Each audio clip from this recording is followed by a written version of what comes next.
So, good evening, lads. I'd say so. You know the drill by this stage. I'm joined by my co-host this evening, Keith McDermott, and our special guest for this evening. We're quite early in our own podcast days ourselves, so quite what better guest to bring on? So, Paddy talks. Mr. Park Lynch here. He's got quite successful podcast for himself. He's built up quite a strong presence on social media. Only last week he had Peter Finch on, so definitely we'll plug all that stuff later on. But yeah, my first experience meeting Paddy was back in my days when I was the assistant at the Nace Golf Club.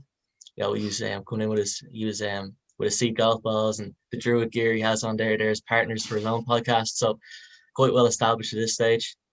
He's rubbed shoulders on a webinar presenting to PGA professionals all across the world, hosting an interview with Tiger Woods' ex-swing coach, Chris Como. And he's also had the privilege of getting his swing roasted on Twitter by a guy who just won at the PGA Tour weekend, Max Homer. I was praying you wouldn't bring that one up, but yeah, thanks. Oh, you weren't getting away with that one.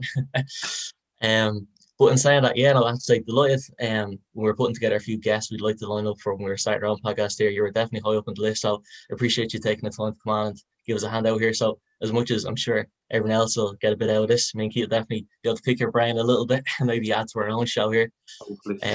Put a few tricks of the trade off you here. But without waffling on too much longer, I'll let Keith kickstart the interrogation here for us. Yeah, how are you, Paddy, anyway? I'm not too bad. First of all, thanks for the intro. Now I know how awkward I make my guests feel because my head is big enough already, let alone thanks with those kind words. But yeah, look, I don't perceive to be the expert in anything. Sometimes I pretend to be one chapter ahead of the pupil, maybe. But generally, I normally get taught the lesson on the golf course at the end of the day. But no, delighted to chat with you. And to be fair to you, I think there's scope for like every PGA and assistant PGA to be on social media or in some medium, whether it be Instagram or on Twitter or a podcast or a YouTube channel. Ideally, all of them, because people engage with different content in different ways. But yeah, like if you're not visible, then it's very hard to find people if they can't, especially in lockdown, no one can go see anyone. So like if you're not visible now, it's very hard to be afterwards, unless like I would have never gone to Nace if you were there, Seán, or if Gavin was there at the time with his, because he was quite visible in Nace as the guy to go to for lessons or with his simulator. So he was quite visible in the community as the golf person. So if anyone would take up the game, was like, oh, but sure, yeah, that's Gavin, even if everybody knew, even if they didn't play golf. So I think there's scope for every PGA professional to be of that ilk nationwide, either on social or in their local community. Yeah, without a doubt, yeah. And for yourself, anyway, Keith, Paddy, you go. Go for it. For yourself, anyway. When you first began your social media's accounts, what really kickstarted your interest in setting up accounts on Instagram or Twitter or whatever? I suppose I was always on Twitter or Instagram from early days, just from I suppose my demographic. I'm 30. By the time this goes out, I'll be 34, right? So it's like I would have brought up, secondary school and college in the land of Bebo, and then Facebook came along. So it was the new thing. So it was always part of something like you did or whatever, right? But in terms of a golf sense, I didn't want to put up, because I have a kid, so I didn't want to put up pictures of my son and have followers that I don't know, or potential followers that I don't know, see pictures of my kid or whatever, right? So that's when it says, if I want to do something in a very public sense, even when I was like, even if it's 10 people, there's a 10% chance someone's a weirdo, right? Yeah. So that's why and I was watching a lot of like best practices with I would have watched a lot of YouTube anyway. I would have watched, scroll through Instagram and watched a lot of people in business or entrepreneurship. And then when you're looking at that, you come across people like Gary Vaynerchuk. And he was like, if you want your niche, you segregate your brand. So I was like, my personal stuff stays my personal account, and that's locked. And visibility, even to extended family, is limited. And then the golf stuff is public, and that's separate. So it's just, if you want golf, then you do Paddy Golf Now, Paddy Talks Golf, and that's it. So it would originate from that's why. And to answer your question 5 minutes later would be, I I wanted to get better at golf. So I was playing off, it was like 4 or 5 years ago I started, and I was playing off 10. And I've always played off 10. Like since all through my days in college, I got down from 14 to 10 by the end of college or whatever. But it was always, golf was that thing done at the weekend, and I didn't really practice. I just practiced maybe 2 or 3 times in 10 days and shot my handicap the weekend, right? So I was like, I want to get better at it. I was watching a lot of golf YouTube anyway. The people, everyone watches Peter Finch, Me and My Golf, these kind of guys. And it was like, like they're doing it, but like there's no one in Ireland doing it. So like, let's try and do a bit. So I dove in at the deep end, and that's where the account started. Yeah, to answer your question. Yeah, and it was more to get me out to either take pictures or make a video of YouTube at the time. I had gotten practice. So it was a way for me to get outside the door and practice, because I had to make content for it, to record or take pictures or whatever, to upload or to post. And it was kind of holistic that way. That's where it started. And now it's kind of the other way around. Now I go out to take pictures, but all my mates think it's great, because my mates now all have pictures of them playing golf that they never had. And it's like a friend of mine, Alan O'Brien, we were in Ballybunion a couple of years ago, and it comes up in his profile, and he's like, dude, thanks for taking all those pictures that day, because I don't have any pictures of me playing golf, and I have memories now of a great day in Ballybunion. So there's that side of it as well, which of course, people. Yeah, no, sounds perfect, really. I mean, I guess we all kind of got into it early enough, and then when you do your golf and whatever else, and it kind of, you'd like to keep it separate at times too. And in saying that, Paddy, as well, I know you've had some great guests on your own podcast so far from all really diverse backgrounds within the industry. So I really want to get stuck into it here with you. So I think a lot of people will be interested, because people they need to just go on your podcast on Spotify or whatever to get their podcast from. Just scroll through the list of names that you've really pulled together a great catalog for people to really go through. Yeah, I suppose like yourselves, like I had a hit list, I still have a hit list, and I haven't even done like 20% of my hit list, So I don't know why I'm on your hit list, but thanks. But yeah, we have 70 episodes now, or which is more than I ever thought I'd get. And you've got people on from, say, custom fitness. You had Niels on yourself. He was our first guest last week. Has there been, and coaching, you've all different people from different backgrounds within the industry. Has there been or even tour pros, has there been a common denominator between them all you found that's led to their success? There's always maybe a character trait or anything like. There's always a couple denominators, I suppose. Anyone I'm interviewing or having a chat, I always call it's like having a chat as if you're in my sitting room or your sitting room, and we're having a cup of tea, and then people are just like earwigging, right? Ultimate Irish situation. People just want to listen to other people's conversations. But I suppose people I'm having the chats with are either professional athlete, sports person, or they're running their business, like albeit a golf business, or they're successful in a certain way, right? So whether that be golf or custom fitter or whoever, the common trait, I suppose, there's a couple. One is obviously there's a drive in them somewhere and it might be not in their family, but they personally have a drive to better themselves. Okay, so people who stand out for me in that sense, especially be like the Conor Purcell, Conor O'Rourke's, all the Connors, but Derek Murray, forever wanting to get better at his trade. Gary Hurley, an innate and unbelievable level of drive to overcome what he's had to overcome himself. And then the other trait is curiosity, just like what is there, what more is there? Conor is digging into long distance running, like those 100K guys, just to dig into their mentality. Like I can't run longer than, I think the longest I did was a half marathon, like a 10 miler. And just the insane silence of the last 3 miles broke me. I was like, no, I'm never doing that again. Like, no way. I can't hack that. What'll I do for a full marathon? No way. So, but he's digging into that from that level of curiosity to try and take something out of it, and into his game in terms of, if he can go 100 kilometers, there's the mental strength for that, then maybe I can apply that, I don't know, in a playoff situation. Max Homa missed a shorty last night, but still had the mentality and to go out and be poor now again, So they'd be two common traits. There's loads more, but they'd be the two most common ones: a drive and a curiosity.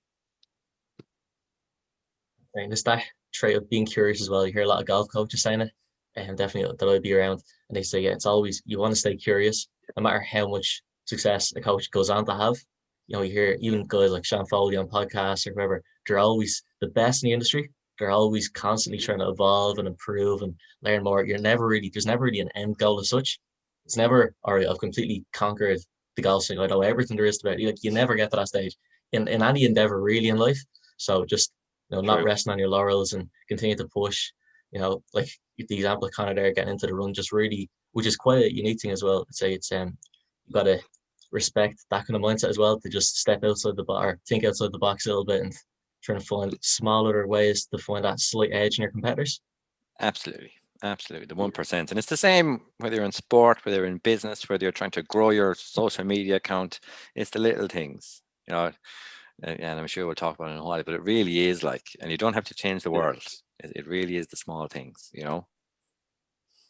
Yeah, keep pushing the boundaries all the time, isn't that it? Not even, but just get better at what's within the boundaries as well, Yeah, I'm in the sales game. I find it hard to keep it within the boundaries in the golf course. Yeah, the bad word is really tight that way. Nate's golf course is really tight that way, especially off the first. Telling you, especially when you hit a push cut. Never idea. And in your time on the social media, Paddy, so obviously you've been able to have a good few guests on your podcasts and lots of different people. But has there been any moments that you've had over your time that's really kind of wowed you at all, or that made you kind of stand and look and say, yeah, that's really interesting and that's what I want to do? And I suppose a wow moment for me came early on. I suppose I took advantage of the fact the Irish Open was on in Lahinch, and I reached out to Matt Adams of the Golf Channel, who was covering it for Golf Channel that week. And I messaged him the week before, thinking you'd messaged a lot of people, of his ilk, or of his, he's very well known. He's in the golf industry, let alone media. And he came back, sure, man, we're up to 19th and we'll sort it out. I was like, I'm doing this thing and I'd love to have you on. And I barely knew how to press record on the audio recorder to record a podcast. The night before I chatted to Matt Adams, I recorded in my kitchen. I learned how to use the audio recorder and the microphones. Did the first episode, but things that, so I've listened back to that episode a couple of times because I was sweating beside him. This is a guy who's interviewed the who's who of golf, and his answers were sometimes really went over my head because I was just wanted to make sure the next question I asked him made sense, and was respectful of what he just said as well. So I've had to go back and listen to his episode a couple of times myself, because some of the stories he told of Charlie Sifford and of the current community playing golf in America and stuff like that. Amazing stories. So that's one. And then I always talk about the Gary Hurley one because I was coming at that chat with Gary from a completely outside looking in perspective. And in sales, and when I used to be knocking on doors for a job, we were always told you never know what's happening behind the door. So don't be smart, or don't be asking making stupid comments, because you never know what's happening behind someone's front door, right? And the same can be said, I suppose, looking at people in the public eye to a degree, or in sport or whatever, that you never know what's happening behind their door either, So I had a chat with Gary, and I was just looking at it as you would do, I did my research, and now I don't really do that much research for chats, as you probably have taken into account so far. But I just looked at the stats and I was like, hey, so you're a Waterford man, so we're having a very jovial conversation. I was, oh, we'll talk about the golf now. And so you played an event in April, very, very good. And then in June, it's a bit of a gap there. And what's the plan now? And then he was really, really honest with his reply, and the stuff he was going through in terms of what sits with me was just, nobody knows that, nobody knows what's going on as to why someone isn't playing, or why someone isn't playing well. For whatever reason, and it's oh, his coach or his caddy, or or whatever. But maybe it could be just he's putting so much pressure on himself to perform in a certain way, that, seeking that 1% to such a degree that it's affecting everything else. And when he talked about, and people can go back and listen to the episode on Spotify and Apple Podcasts, but like the bit where he said was when he went up to the academy, he drove whatever it was, 2 hours up from home to go to GOI Academy and sat in the car for 3 or 4 hours, didn't know what to do, so didn't get out the car and then drove home and did that for like 3 days in a row. So stuff like that, or find like stories like that it's not, I'm not looking for stories as deep as that. I'm just looking for the stories of people in the industry and people that they're going through, that people mightn't appreciate, and then I laugh and I turn around and people are saying, oh, Rory McIlroy got his lowest ever world ranking, and it's like he's the most successful Irish golfer of all time. So, give him a break, level. Yeah. Jordan Spieth is going through the doldrums for 2 years, but like he still has made whatever it is, 20 point something $million because he's still top 10. 4 majors, so like, yeah, you never know what's behind someone's door. I'm not going to be corny and say I learn something from every conversation, but I find out something more about a person I have personal interest in myself on every conversation. No, brilliant. And the fact that you said, like, obviously the nerves kicking in there, you have big guests like Adam's on there. I want to touch on, I mentioned at the start of the intro, Chris Como, Tiger's former coach, currently working with Bryson DeChambeau and a few others out on the tour. What was that experience like? Because I remember I was tuned into that webinar. Sergio Coyle Diaz done a great job of setting that up. And really was in the first lockdown, just creating a phenomenal CPD opportunity for pros literally all around the world.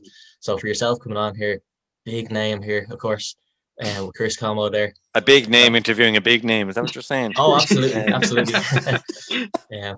Golf's answer to Ryan Tuberty or something here, but it's I think I have to say, so anyway. golf pros tune in from, there was China, there was Spain, there was Australia, there was the States, there was Ireland, Spain, Portugal, of course. So what was that experience like? Were the nerves kicking in there, or how did you go about preparing for that? And I'd be quite interested to hear that one. Yeah, I prepared for that one. I definitely prepared for that one. Normally I would prepare. I'm trying to bring a certain flow or a certain structure to my podcast now, where people would generally know the high level questions I ask, and then I'd ask a few follow on questions and try and get a good story, whatever, along the way, right? So that both keeps the episode to a certain length, and then if it goes down an avenue, then it's a really good avenue or a good rabbit hole, I keep it in, right? So the only editing I do is to take out any super long pauses or the amount of as I might personally say, right? I've taken out so many as now from my interviews or from my chats. I know the waveform of my as before I even get to it, so I can cut them out before even listening to them. That's how many times I was saying it. But for Chris Como, I did my history, my background. There were certain questions I couldn't ask him, so I didn't. And I wasn't going to be that guy that Aegis who asks him the question he's not supposed to ask him, like you could flirt around the Tiger stuff if I wanted. I was, but I'm not going to do that. Do you know what I mean? Everybody knows the situation, read the books.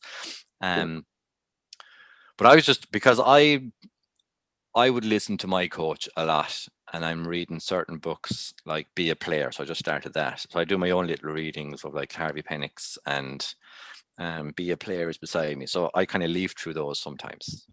But for golf instruction generally, I trust Niall in GOI Academy, and it was Keelan before him. So I'm comfortable there. So I don't really have a lot of curiosity in relation to the golf swing, right?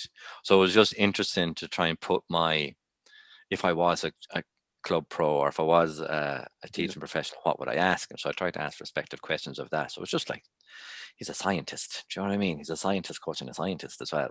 So it's just, like, it's the question I generally ask. If I had you on, Seán, or you, Keith, on my podcast, which hopefully will happen in the future, it's for people, anyone listening, especially for people in Ireland, to understand what you're like as a coach, so that if I wanted to get a lesson from you, you don't have to have that awkward first lesson of like understanding how he describes things, or does he talk body movements, or is he P1, P2, P3, or is he what attack angle on TrackMan? Like, if I go for a lesson with Seán or Keith, what can I expect? So I approach it the same way with Chris, so that's a very easy question to ask, like, what's your approach to the golf swing, and I'll ask him a couple of follow-on questions.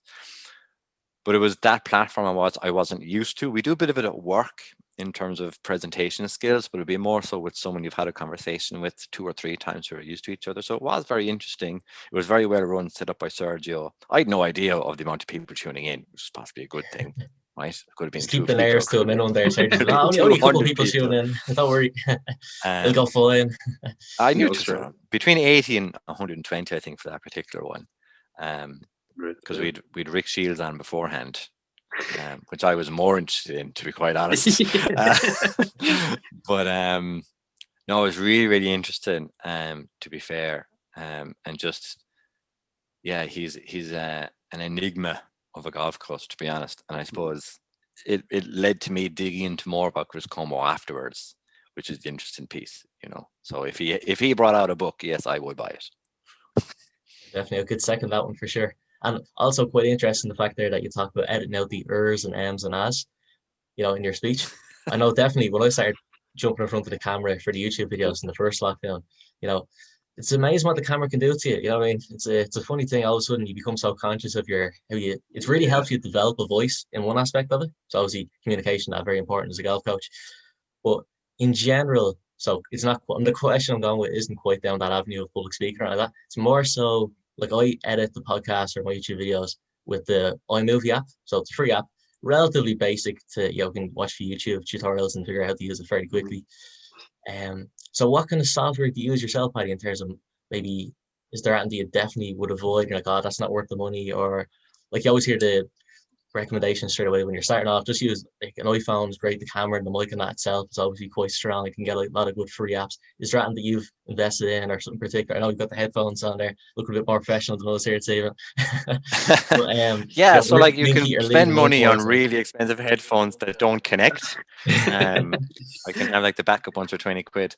I thought I was using iMovie as well, and it was like I don't know how many YouTube videos I did. I started on YouTube just because of the pure amount of time it took, and I was more preoccupied with setting up the camera than playing golf. So I moved to podcasting because I was more interested in it, to be honest. And I could see I could get better traction because what I was doing on YouTube, everybody else was doing. So in terms of course vlogs and stuff, and I've a view on that this year of to do it better. So it's part of my annual goals this year to do 12 YouTube videos. So you'll see Paddy Talks Golf back on the tubes in time, but to do it right, the way I said to do it right, or to do it a bit better for me. But in terms of software, I was using iMovie for most of the time, and it was really when I outgrew it. It's like photography. It's like I bought a little camera, and when I outgrew that, I've got the big boy camera. Santa was good to me last Christmas.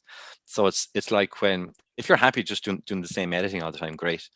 But if you so I wanted to do more editing, more transitions, different titles. So I got Final Cut Pro 10. I was like, yeah, sure.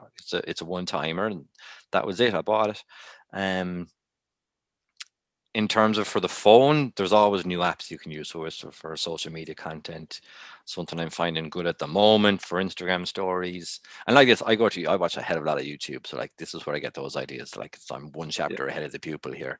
And anyone listening or watching probably knows this already. But Mojo is really good. Can you see that there? It's Mojo, and it's an orange square with like the Adidas 3 stripes on it. Really good for Instagram stories, loads of free templates. Canva, I live by it for templates, for Instagram stories, for I'm on that one as well myself. For Q&As. It's free. If any pros, I'd recommend getting the pro one as if you're a professional looking to set up a brand, because they have like brand templates and you can do the same design and it'll do it for all the different platforms as well. For editing video, just iMovie is the job. And I'm just going through my phone here. Lightroom and Photoshop, if you want to spend a bit of money. I'm learning how to use it now, but it's really if you're like Snapseed is free, so do it on Snapseed for now, and then if you outgrow Snapseed, then get the Lightrooms and the Photoshops, because that's a monthly recurring fee, and they reduce the amount of costs at the start. Try and keep it as free as possible. So there are a couple I'd recommend: Snapseed for images, Mojo for stories, and iMovie for videos. There's another one for videos as well. If I remember it or find it, I'll mention it when I'm answering another question. Brilliant. That's it. That's enough for now, anyway. Oh, super. And for yourself as well, Paddy, would there be many other podcasts that you'd listen to, or any specific ones for any reasons, or just whatever you like? Oh yeah, like a couple of golf ones, obviously. Earn Your Edge is always a good one. I like the No Laying Up when they're interviewing a golfer or someone in the golf industry. I've no interest in tournament previews and reviews, really. Because it's all over my feed anyway. I'm looking at who's trending or whatever. So I've no interest in that, but like a lot of people do. But I do listen to their podcast for depending on the guests. Eric Anders Lang, I just want to be him. Brilliant one, So yeah. in terms of the content, not his haircut, but like in terms of the content he puts out there and how he puts it out. So if anyone wants a model for I think, because he's came from like the documentary industry. He came to golf when he was like 35. So he looks at it in a completely different way. The Hoop podcast is really good. Because that's all walks life. That's all sports. It's all business. And how Hoop can help recovery and performance and stuff. Yeah. So there's a couple Irish ones. Sleepy Performer Pete, really really good one. A lot of Irish athletes on that as well. I think David Dunn is the most recent one, who's a certain relation to certain Paul Dunn, the nutritionizer. But yeah, I know David Clancy who runs that. Yeah, really really good. Good. Definitely just drop some absolute gems there between the apps and just people you can watch for motivation. Because I feel like a lot of club pros even watching this video. Well, hopefully they're going to watch it. We'll get you to give it a share. We'll bribe you to do that. So we'll get a few more eyes on it. But in terms of club pros watching this, you've built up a decent following online, a few thousand followers and the likes on Instagram. So it's definitely an area that I find most pros don't utilize as good as they should be, really, especially in this day and age. So if they like yourself, you have about 4,000-5,000 followers so on Instagram, like, so you're quite modest there the other day saying like it's not loads, and I'm like, well, if you look at, there's an awful lot of club pros that only have 250 followers realistically, because they're just not in the world of social media.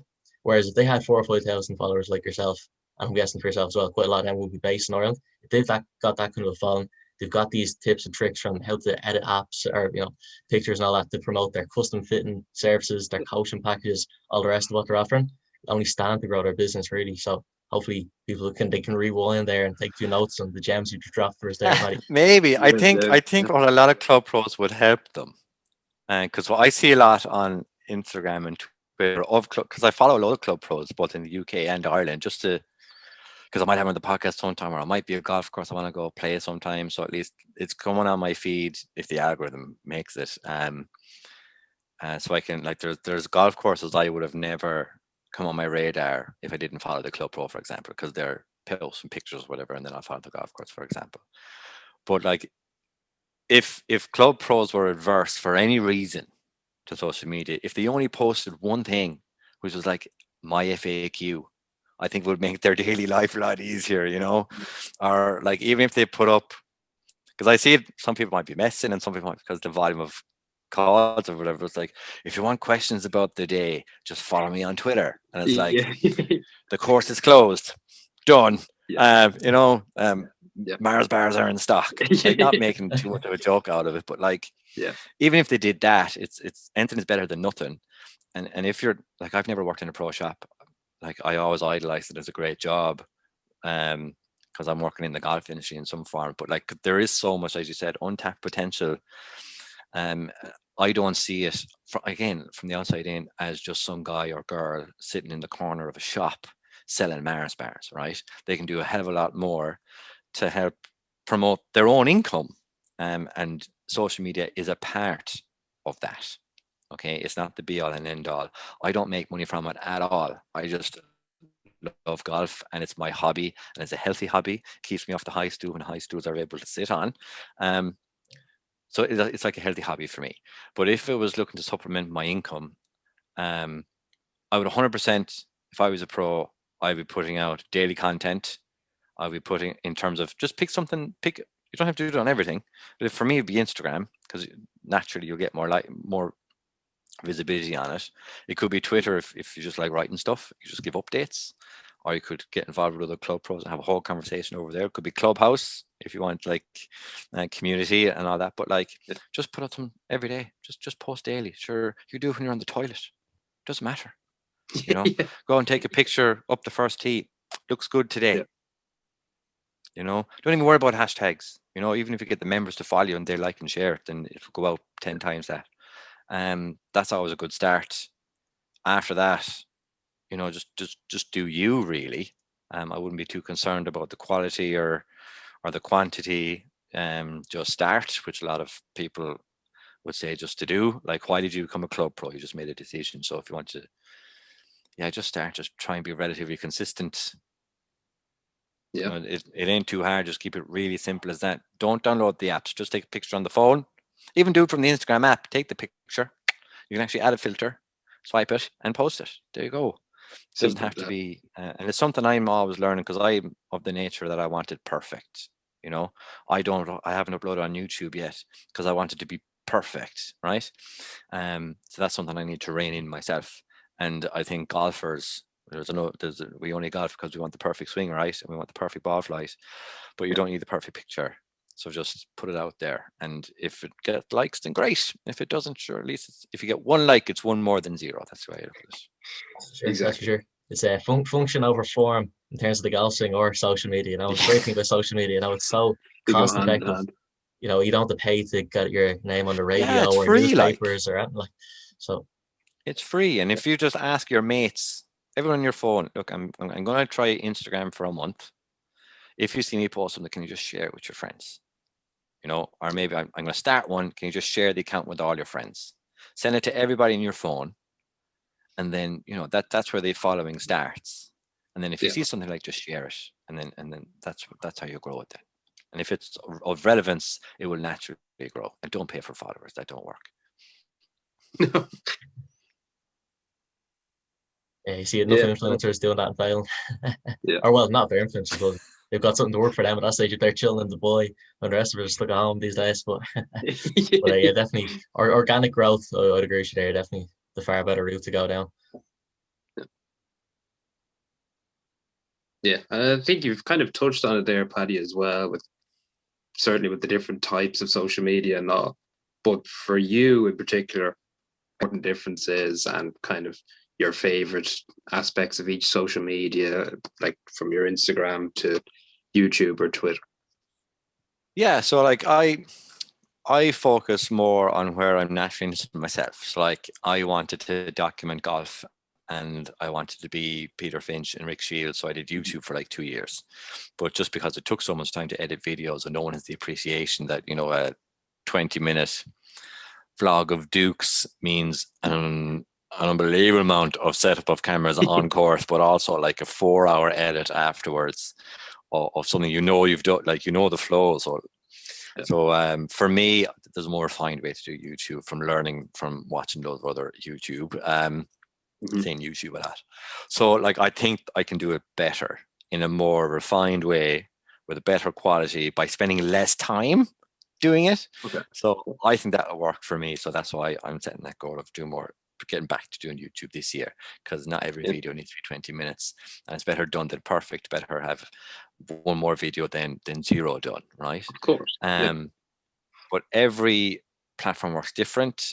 I prefer using others. Like I prefer Instagram. Like I'd spend all day in it if I got paid for it. Twitter I use just to like comment here and there and join conversations and listen a lot. So there's a lot more. That's where I go to vent. That's where I go when I think about something. I'll put it there.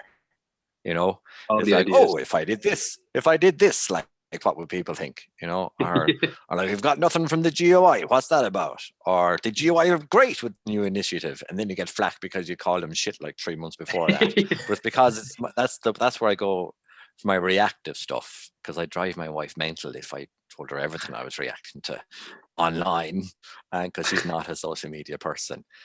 Got her on Instagram for Christmas. As a present for me was her to start on Instagram, because like a lot of her family are on Instagram, and they post pictures of their kids in private accounts that she only sees maybe if I show her. So it's like just join, like be private, it's fine.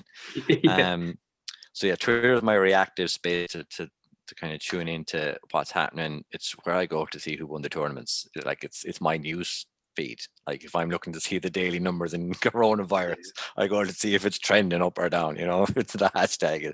I don't even watch the news anymore. Facebook I'm quite on. Because it's an advertising hub. It's how I see it. Maybe I've dug too much deep into it. It still has great potential. If I was a club pro, I would definitely use it, because you have that whole natural community. It's free. You can have your club community closed. You can have all your members in your community or all your lessons in a community. It's very easy. Push out content there. You can do it from your phone, Facebook Live, Q&A for the members. Like, it's a perfect platform if I was a club pro, because I don't have to make anything except talk to it. I can just switch on Facebook Live and talk, or I can do my drill of the day or drill of the week, or like a club challenge, who can get on their putting mats at home and who can put 10 through the gate, or first to 10 gets a €10 voucher for the pro shop, and this is stuff that I'm only thinking of now, but like, that makes sense for me if you run a small business or if you run a pro shop, that's an idea. Instagram has a terrible stereotype to it in terms of your ankles up your hole. Do I look good in this top? Right? That's not what I use Instagram for. I use it because I look at pretty pictures there of golf courses and slow-mo swings of Rory McIlroy, and so that's the kind of stuff I'd like to put out there too. And they're improving it in terms of, you have Reels now, which people just copy their TikTok from, but that's fine. So another place to put if you prefer Instagram, that's where you put your drill of the week or drill of the day, or this is on offer this week in the pro shop, or whatever you want, or whatever you're interested in. But it's best done than not done. It's even better done if you kind of curate it a little bit for your platform of choice, because everything has a different aspect ratio. So I learned the other day, you can actually post bigger pictures on Instagram and they'll show up more of your screen if you crop it to 4x5 or something. So again, if I feel like I've done the same thing for an amount of time on something, I'll just go up to YouTube and I'll be like, how to grow your Instagram videos, and just watch the most latest ones with high view counts, because there could be something I'm missing to do a little bit better. And that's the curiosity with me. So something I want to do is do a reel a week. I think I've done most weeks, to be fair. I want to do a reel a week. That was one of the goals I set myself. Generally, I have done one. It's a bit of regurgitated of a video I might have posted months ago with a different filter or different aspect ratio or whatever. But I'm seeing good traction on them. They're like 1,500 views, and you can get in Instagram, you can get into the insights real easy. I click and you can see of the 2,000. I'm not cared of the views. I'm cared about the engagement. That's all I want to improve. I don't care about the likes. At the start, yes, I was like, oh, where are my likes? But now I don't care. Like, I just want engagement. So like of the 100 followers or whatever amount of followers I have, it will tell me what percentage are following me. So I love it when I see like 86% of people who saw this were like follow you.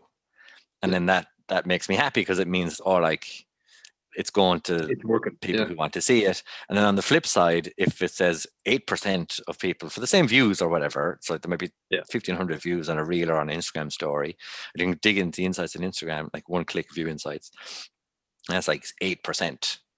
I posted a picture of old head, which I said wasn't mine. I said, like, this picture is from this person, which you should always do. Because some of my photos, which I actually have taken myself, have shown up on someone else's profile on LinkedIn, not mentioning any tour companies, but you know who you are. And that's fine. But like that was viewed by whatever, like I've seen around 8,000 people, and it was like only 18% were following you. So that's when I'm like, I should try post more of this content or feature other people's images and tell them who they are, because I can see how many tap through to the actual person who took it as well. So there's loads of different ways to go about it. And it's a podcast in itself, which is not a podcast with me. It's a podcast with like an Instagram person, someone who's able to do it. But there's different ways to do it. But again, always try different ways of doing things. If you're holding 8 out of 10 putts I'm pointing down here because of my putting mats here. If you're holding 8 out of 10 putts all the time, insanity is doing the same thing over and over again. Like, what do I need to do different to hold 9 out of 10? Well, my stats are a bit off. I'm holding about 5 out of 10. So what do I need to do to hold 6? But it's the same. It's the same in everything I do. Like, how can I do it? Like we said already, like those 1%. What small thing can I do? Bit different to get a better return, and that's what Instagram is all about. And then Instagram changes its mind as to what it wants to do, and you have to do it all over again. But it's just, that's interesting for me. I don't know anybody listening to this or watching this is interested, but I'm interested in it. No. So that's all that matters sometimes. No, I definitely definitely think some great points. All right, yeah. yeah, I think a lot of people will be able to relate to that as well. So whatever business they're in, it's having those key Mm. metrics, say, you can rank yourself and go, okay, well, I've got more engagement on this post. And you're like both your that post and your previous one that didn't do so well. They might have been about the same thing or a YouTube video or whatever it is, but the thumbnail was better or this, that, or the other was clearer, better titled and all the rest. So just having that feedback, I think, is quite useful in any regard, really, no matter what business someone is Yeah, setting like up on social media. I'm no pro, right? Like I said, I'm maybe one chapter ahead of the pupil on some things, and like most of what I'm saying, it's because I'm saying what those people in the videos have told me it's good, like Gary Vaynerchuk or Tyler Stallman or all these people who have bazillions of engagement figures on their posts. So like they have a few followers, yes, but like they know what they're talking about. So if someone's listening to me and it's the first time they heard of it, just go YouTube it. You know, like how do I fix my car? How do I grow my Instagram following? You know, if they haven't, or if you haven't heard about it, do you know what the $80 method is? It kind of rings a bell, but I couldn't exactly Yeah, it's Gary remember. Vaynerchuk's like hack for growing your Instagram account, and it's nothing to do with how to post it. It's nothing to do with likes or comments or hashtags to use. It's about engagement, and I love it. And it's about digging into a hashtag. So if you were to search golf coaching, right? You can go into the golf coaching hashtag. You can follow it if you want, but you get two options: top posts and recent posts.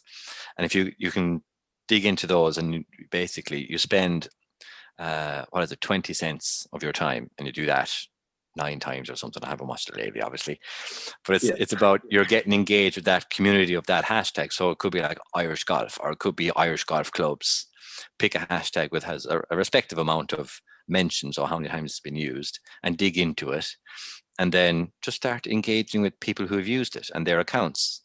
And so I'll go into Seán Marks Golf, and I like it, and I'll comment like I'll actually give my feedback on what you've posted, Seán or Keith, and be like, this post is really good, like that's a really good angle, or that's a very good drill. Maybe I should try it, and do that on like 2 or 3 year posts, right? And then do that for like 9 people. Yeah. If you just have a hashtag like Dublin Golf, there's a rake of people using that. And just dig into the account and engage with people. And if you say nice things to people, generally people will be nice to you, and they look at what you've done. Actually, he's a stand-up person. I'll follow him. So that's just his and because you've engaged with them, they have an attachment to you, and they'll engage with what you're doing going forward. That's a way of doing it, $80 method. And again, it'll change in time, but like it's very, very useful. And I'll do it sporadically. I'll spend like 30 minutes. And I'll just dig into, I wonder who uses that hashtag, Irish golf or Irish golf courses, or, golf tours or whatever. And just dig into it a little bit and engage with other people's accounts and just see what happens. And generally you'll see if you've engaged with 9, 5 or 6 will follow you back. And I might do it to people like, I did a good example. I would have known that he was a good account like Matt Janella. It's like I would engage with a lot of his posts, and I've been that, fucking that, I like that, and I like that, and that's awesome. Like Goat Hill Park in California, brilliant. And then he just followed me back, and like we've been DMing and having the chats about Irish golf for about 18 months. I met him in California when I was over there for work, and then he'll be on my podcast this week. Super. So you get a lot out of actually engaging with people. People sell to people. That's what we're told at work. People sell to people. They don't sell to an email. Won't sell someone. The $80 method.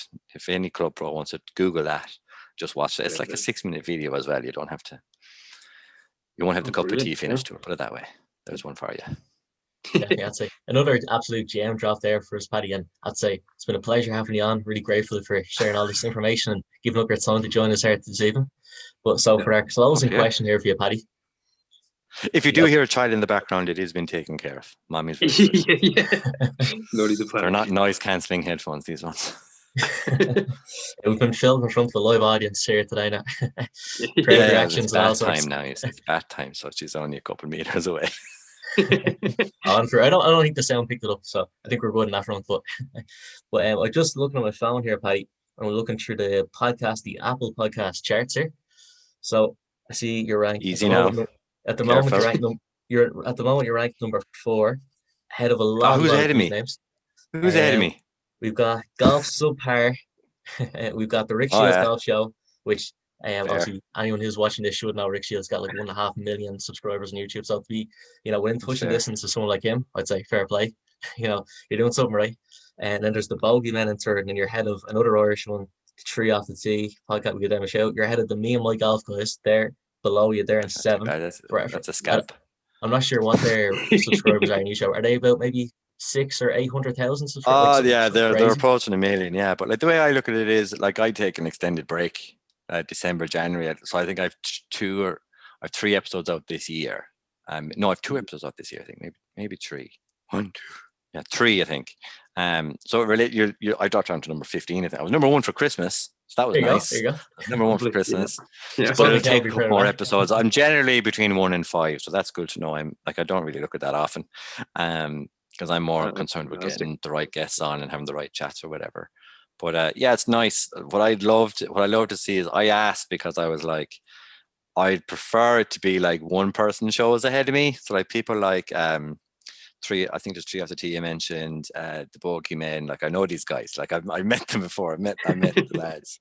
And I love being ahead of, when I do check it, I love being ahead of like radio stations and like full audio production people, So when I heard golf.com was ahead of me, I was like, oh, I need to overtake them now and show them what's what. And like getting ahead of them is really down to consistency. So like for me, like I've a podcast going on, I should overtake them in a couple of weeks or whatever, because that's how those ones work. They work off what's trending and in terms of consistent listens. So yeah, any shows that aren't as consistent, like anything, they won't stay up there for long. Rick Shields is phenomenal. It's like I think he's number 1 or 2 in most European countries, if not global countries, in the section. No, it's some achievement, though. Yeah, it's good company. Yeah, considering it's done from where I'm sitting right now in the corner of a spare room in a landlocked county of Ireland. There you go. That's it. And just rattle off a few more big names. You mentioned you listened to the Earn Your Edge one yourself. You're ahead of them boys. You're ahead of the Adam Young one. You're ahead of the TXG. They have a huge following. You're ahead of the 18 Strong. And you might be able to get your own roast back here at Max Homa, because you're ahead of his podcast. His Get a Grip one. Maybe not after they released their one today. Yeah, I love that. And I love that because I reply every since there was like 200 comments on it or something, or a state of this guy. And I was wearing like, I don't know, trainers and skinny jeans after work. Do you know what I mean? So it wasn't like golf attire. So it was Rick like, oh, he's wearing the skinny jeans and whatever.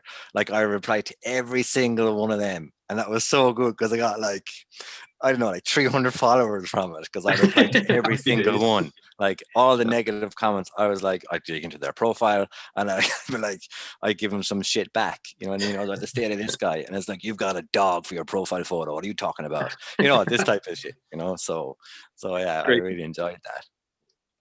And he said I lack of flexibility, which I did. So I went to Niels Conway, and then I went to Robbie Cannon most recently, and I'm actually quite fucking mobile now. Thank you very much.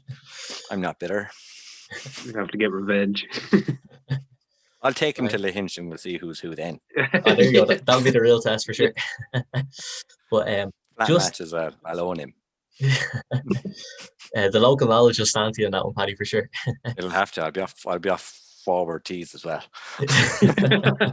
You give him give him a bump steer with lines off tee box. You see that bunker over there? Aim for that. I promise you can carry it. Yeah, that's the line. That's no caddies allowed. But in saying that, ahead of some great names there. Just for our last question here, Paddy, is there an end goal for Paddy Talks? Is it, you're ahead of some great names there. Is it to own your own podcast studio and go, the golf version of Joe Rogan, or is there anything mega maybe 10 years down the line, I'd love to be in that position? Obviously, I'd be biased and say I'd love to do it full time, but there's achievable and realistic, so 5 years time, I'd still want to be able to do the podcast. I want to have my own garden room out the back. The podcast won't pay for it, work will pay for that, but I do want my own designated space to make the audio better and there's no screaming children in the background, because I'll be 20 meters away in a soundproof section. But that ties into like what I need for work with everybody. I work from home now, and like a gym space and whatever. So that's something to work towards personally as well as for the podcast. I'd love to play a part in like growing the game. So whether that's like, what I liked was a kid north of Lucan, I think it was Rush or somewhere, reached out to me on Twitter. He was like 12, 14, and he was like, I'd love to play, but I can't afford clubs. So I put it out onto Twitter, and in 4 days, between multiple different people, between 4 golf and a couple of pros, I think Brian Sweeney helped as well with a couple of wedges, and some pro in the UK sent 3 wedges over, you know, off his own dime to your man's house. And after like 2 weeks, we had him set up with, you know, a set of clubs. I think it was worth like 800 or 900 quid, like, you know. And Incredible. it turns out that his best mate, who they play football with, is like a single handicapper on the island that he never knew about, because they only played football in FIFA or whatever. So now he has, like, he's practicing in, I think he's practicing in the island, whether he's allowed to or not, I don't know. But we haven't dropped any names yet. But he, like, you know, so he's in the game now and he's playing. I check in on him sometimes, you know, like, how are you getting on? He's like, oh, it's brilliant. You know, I'm down to whatever, 14 or 15 handicap now. So he's loving it. So like being able to do that, which is what I think everyone should be trying to do with at least 1 or 2 people in their lives, if not 1 or 2 people a year, saying, hey, like my neighbor, like we live opposite a golf course, and he's like, oh, I'd love to join, but I don't want to make a show of myself. That's the interpretation of a golf club, you know. And I'm like, you won't make a show of yourself. I'll bring you in, we'll go down to the practice area, you know, we'll have a laugh, and we'll build you up, and then we'll take you out, and that's how it should be done. So if I can do that at scale, whether it's through like the Els for Awesome program, which I'm certified in, or to encourage more people just by being vocal about it. If people like yourselves latch on to it in your own clubs to uptake on the initiatives that Golf Ireland are rolling out. You know, like I had a chat with a lady in the GUI a couple of years ago, and off that chat, and loads of other conversations they were having, not because of me, but like she messaged me the other week and was like, 2 years after our chat, we finally have the project going. And that's how long it takes sometimes in these bodies, and it will change faster thanks to the people that are in different places now. I believe if it doesn't, I'll be one of the first fucking people to tell them, you know, don't worry. But like golf still has that stereotype about it, you know, that it's for the bankers and the BMW dealerships. That's who plays golf, right?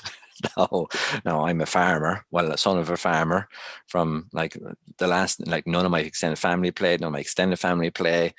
My kids will hopefully play, but like I'm not from a golfing background. I was lucky that I lived close enough to Lahinch, and they have, you know, they had a junior golf program that was affiliated to the local schools, and I got in that way as a 10-year-old, you know. How many golf clubs have affiliate? And they had that because the junior, I'm going off on a massive tangent here, but I'll come back to it. But like the junior committee member was the principal of the school. And he was like, this is what our pupils should be doing. They should be brought into the game. Kevin Glynn, like if it wasn't for him, a lot of people would not be playing golf, right? Like hundreds of people would not be playing golf. So if I can lend my support to initiatives, whether it be Golf Ireland or an invitational that I run myself, or just to give a voice to people that don't have or think they don't have them, if I do that, that's enough for me. And get a bit of free golf here and there along the way, that'd be nice. There'd be no harm in that. That's all I want to do. To be fair, that's all I want to do, because I'm doing it as a hobby. It's something I think I'd be doing anyway, podcast or Instagram profile or not. Definitely. But even, I know social media at times can get a bit of a negative rap, really. You know, all these, you know. It's all in how you use it. You know what I mean? Really, it's all in how you use it, you know. If you engage with it, it says if you're getting hate, it says more about the people giving it than what you're doing. You know, there's 2 very easy buttons to press. One is tell them if you don't like it, just hit unfollow. And if I don't like what you're saying, I hit the block button. It's easy. Oh, for sure. And just with some of the negative stories that you can hear on social media, it's great to hear a positive story like that. The people like yourself are really pushing golf into the limelight. That, you know, it should be accessible for everyone. It shouldn't be this, you know, it's only for the rich in society. And like you said, even getting the kid in touch with and getting him a set of golf clubs so he could play with his mates, and now he's a 14, 50 handicapper. But again, like that wasn't down to me. That was down to I put it out there, and like 7 or 8 people came back going, yeah, sure. I've 3 wood sitting over there. Now I'm not going to give it to anyone because it's one of the old PT 13-degree ones that Tiger used to use. He didn't use it, but like it's one of those. But everyone has like I've 2 putters sitting here. You know, everyone has shit in their garden shed that they're not using. There's a neighbor in Kerry of my wife, and he doesn't play golf at all. But he loves buying shit in garage sales, and he's 20 sets of old antique golf clubs in the garage. You know, Just collecting dust there. because Like, someone might need it someday. Or like, you know, so like once lockdown is over, I'm down there, and you'll see it on my website. You'll see it. Get into golf section, free to a good home. You know, and they're pieces of tat I'd never use myself, but they're golf clubs that people might be able to afford. You know, well, that's it. There might be, you know, Bridgestone 745s or whatever they are. You know. There might be wood in a lot of them. I don't care, you know. But Once they do the job. like, exactly. They'll get the ball from A to B, won't they? Absolutely. Without a doubt. Yeah, I'd say it's been great having you on, Paddy. You know, people like yourself are really pushing golf out into the forefront, especially you say like the kid was 14, 15. You came across your podcast and like you're making golf fun, you're showing people from the outside looking in that, you know, this is something you should be excited to get involved in. But I have to say, it's been great having you on, Paddy. Is Yeah, there it's been a pleasure. let us know Overtime. Sorry about that. I go off on a few tangents now and then. No, sure. We're in a lockdown here. We weren't going anywhere anyway in too much of a rush. No. So where can people get in touch with you or follow you on all your social media? But I'll link it down in the description. Yeah, it's Paddy Talks Golf everywhere now. Depending when this goes out, it's probably last week. Like one of my favorite podcasts of all. I say this all the time, but I actually came off the episode like absolutely buzzing as like the conversation, which was the one with Matt Adams, Matt Janelle, and Tom Coyne. So it's probably last week by the time you get it together. Or maybe not. Maybe it's this week. Maybe you're probably a lot better than me at getting stuff out. But yeah, Paddy Talks Golf, Instagram, Twitter, Facebook, YouTube. New website March 1st. Which would probably be paddytalksgolf.com, I would imagine. So yeah, I'm very, very creative with the names. Oh, easy to find. I like the sound of that for sure. It's been a pleasure having you spot on. Cheers, Keith, Paddy, for your time. It's been an enjoyable chat. Cheers, Paddy. Oh, thank you both. And we must sort out a chat in person, ideally with pints of strong stuff or cups of coffee if it's an early morning one. When we can. Really enjoyed it, folks. Thanks a million. Definitely. You might get us out to the hinge, Paddy. We won't turn that invitation down, I'll tell you. I won't say I will and I won't say I won't. But I probably will, yeah. We'll keep it on the DL for now. Exactly. Cheers. Thanks a lot, Paddy. No problem. Cheers, Paddy. Take it easy. Up here. Slán. Be good.